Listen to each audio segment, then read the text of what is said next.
Hello friends, welcome back to my channel. I'm Sarah Sunstone, and today we have the July 2023 developer update for Coral Island. Now this is part 3 of a 3-part series showcasing much of the content that we can expect to play in the Merfolk and Fall update, which is releasing sometime in August. If you missed part 1 or part 2, I will link both of those videos down in the description so you can get up to speed. But without any further ado, let's get into the update. First up, they are revealing a brand new Merfolk character, King Krakatoa. King Krakatoa carries the weight of his family's legacy with a sense of duty and fairness. This is the princess's father, so you can see some similarities in the dragon-like symbolism found in the armor and weaponry, as well as the serpent-like tail. So keep in mind, if you want to romance the princess, you will probably have to win over King Krakatoa. In this update, they also gave us a sneak peek at the gates of the Merfolk Kingdom opening for the very first time. Now, a lot of what is in this developer update, we actually have discovered as a community on stream, so I will link the relevant streams in the description if you want to get a deeper and closer look at all the details in this update. I do have to say that the entrance sequence of your character finally entering the kingdom is just incredible. You're going to absolutely love it.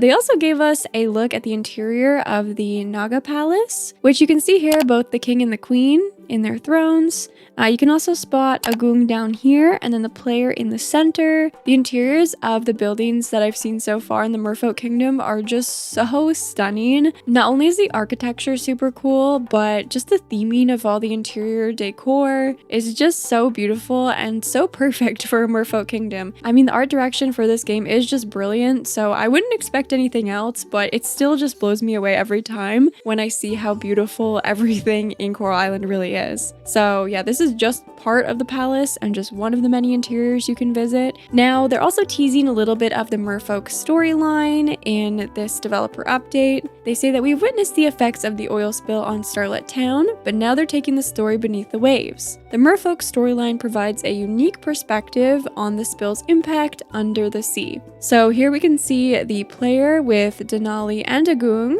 who appear to be sort of searching around for something, maybe a little bit frantically. And if you've played Coral Island and reached this point in the story, you know there's a cutscene here. The cutscene has actually changed over the updates, so definitely think about revisiting this area if you haven't already, and checking out how the story is unfolding. This is another one of the interiors in the Merfolk Kingdom, and another brand new Merfolk character. This has very quickly become one of my favorite characters. Maybe in the entire game, to be honest, so far from what I've seen of them. You can kind of get an idea of the vibe just from this, of what this character's purpose may serve, and sort of a bit of their personality. Now, I'm not going to go into any spoilers here, of course, but if you would like to learn more, again, I will link the relevant stream replays in the description for you to check out. So I'm loving where the storyline seems to be going from what I've experienced playing the beta so far, and I'm so excited to see where it continues to progress both in this beta, this update, and in future updates, because so far it has been truly captivating. You guys are gonna love it. If you haven't played it yet, you're gonna love it. So then, moving away from the Merfolk,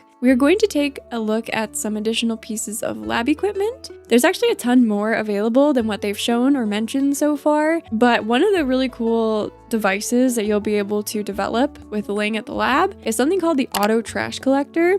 So when you put this in the ocean, it actually automatically collects trash, so this is going to be super helpful. I can't wait to develop this myself. It looks super useful and it looks really cool. It's kind of like a little drone. So yeah, I think this is a great addition. Another thing you can develop at the lab is something called an Ultra Scarecrow. So the Ultra Scarecrow actually covers a 19 by 19 area.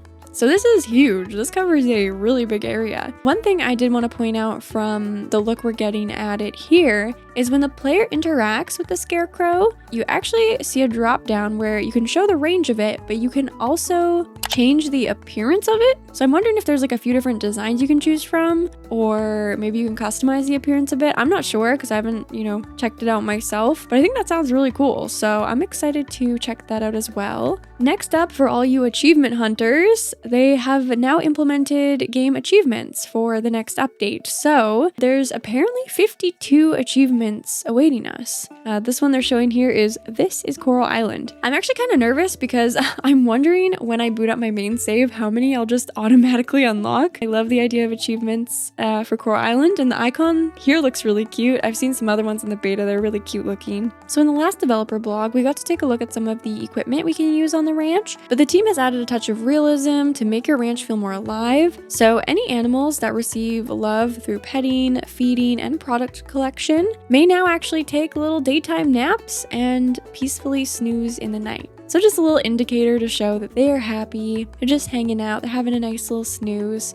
I think that's really sweet. But on the flip side, animals now also have a chance to get sick. So when they do become sick, you need to give them medicine to cure them, which you can now get at the ranch. Apparently the season and your animal's mood influence how likely your animal is to get sick. Placing the temperature machine that we saw previously will also prevent them from getting sick. And apparently the animals will naturally recover over the course of 4 days if you don't give them medicine, but I'm guessing they'll literally just be sleeping here like this and not producing for those 4 days. So you probably want to give them medicine and make them feel better as soon as possible so they can get back to living their happy little animal lives. The team has also been revamping various elements of the game's user interfaces to better communicate your in-game progress and highlight important information. So one of the best updates in terms of UI, in my opinion, they're actually showing first, which is a town rank activity log. So this is the new look at the town rank UI overall, with the different categories and the overall rating. But on the side here, you can see that it actually shows you what activities you've done that have contributed to your town rank and how many points exactly you've gotten from each activity. And then you'll have a better idea of where to focus your efforts for ranking up. So this is going to be super helpful. The other thing that's really helpful, which they kind of show here, is that it'll also clearly indicate when your town ranks up to the next level. And then it'll also show exactly what you've unlocked from that rank up. So here it shows that you've unlock new seeds, new decor, new clothing at the stores, fruit plants, ducks, and sheep. So then you know exactly like what you've unlocked. You can go check it out at the stores, and that is actually implemented because in the beta there were a ton of things that were not available at like the clothing store that I was expecting to see. It's actually being implemented where, when you're at an F rank, you're not going to have like a ton of stuff available in the shops. As you rank the town up, more and more stock will be unlocked, which I love. This will actually also show at the end of the day in your end of day summary, just as a little added bonus. That's really nice. This is something I actually have not yet played around with, but apparently they have overhauled the cooking user interface. So you can see here they have sorted the recipes. There's all of them here. This is such a cute little icon. And then there's recipes based on the utensil, so you can sort through them like that. Then they've also added the buffs that you will gain from consuming these foods to the recipe card. So if you consume pancakes, you'll get a 10% speed boost. It also appears that we will be able to cook multiple of a dish at a time compared to previously where it was one by one. So that's also a huge quality of life update. And then the last user interface they're showing is the mastery. But basically what's going to happen is now you have to spend 2 points in the tier 1 skills before you'll unlock the tier 2 skills at all. So before we could just choose which ones we wanted. Now you're going to have to pick 2 of these 3 skills, and then you'll get access to the ones down here.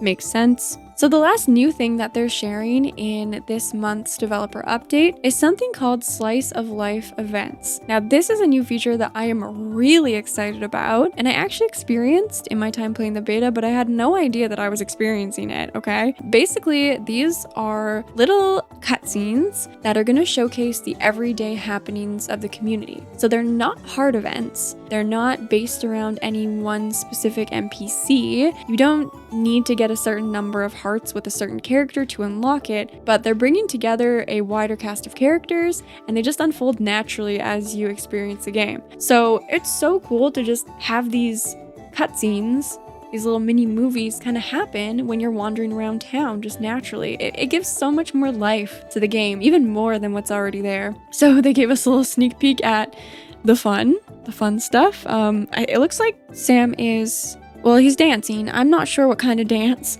but Sam is definitely dancing. So that's a fun one. This one's captioned "The Fight and More." This is one that I did experience.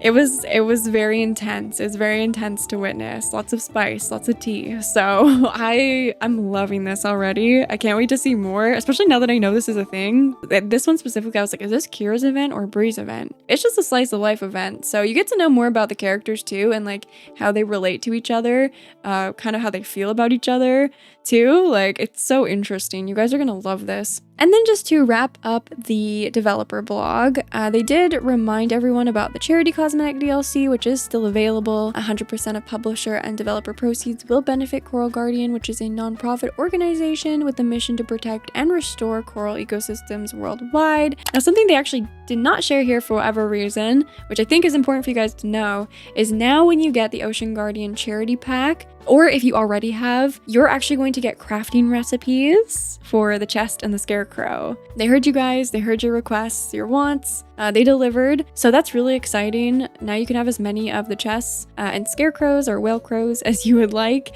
You just will have to, craft them. And then finally, of course, they always give us a little taste of what's next. The next blog will be coming out at the end of August. So in theory, if all goes according to plan, it will be after the Merfolk and Fall update has launched. So they're going to be looking at the excavation site, which is supposed to be part of this update. So you should be able to be playing through that content before the blog comes out. But they're also going to be showing off things for the final 1.0 version, or at least starting to, including winter outfits, the winter fair, which is like the final festival to be implemented in the game, at least on land. The adoptable pets, which, if you didn't know, their designs are in the beta and potentially the next update. You can't adopt them yet, but you can take a look at them. They are adorable. Merit points and more.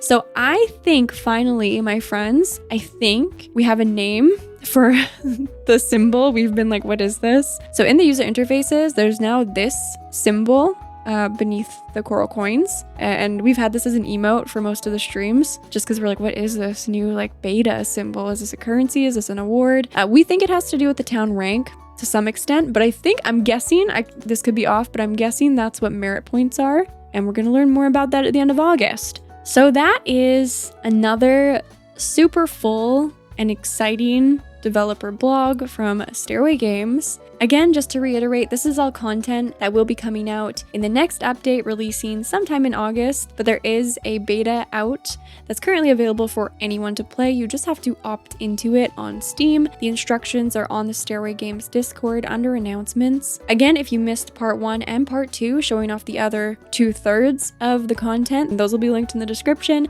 as well as all of my stream replays that showcase all of this content and more in much greater depth. So there's tons of stuff for you guys to watch. There's tons of stuff for you guys to discover, either through the channel, on your own, during the beta, or later on in August when the official update launches. But let me know down in the comments which of the features they showed off in this developer blog was your favorite, if you could possibly pick, what you're most excited for, curious about, anything and everything. You know I always love hearing from you. Please give the video a like if you're excited for the Merfolk and Fall update coming out in August. And with all that being said, thank you so much for watching. I love you all, and until next time, take care. And a very special thanks to Meredith, Ormodus, Tansy, Cisco, Cheese, Divine Raven, Blossom, James, Paul, Jack, Danny, Starry Days, Kelly, and Kimmy, my beautiful Sunstone members. I love you all very much, and thank you so much for the extra support on the channel, which really helps to make all that I do possible and means the world to me.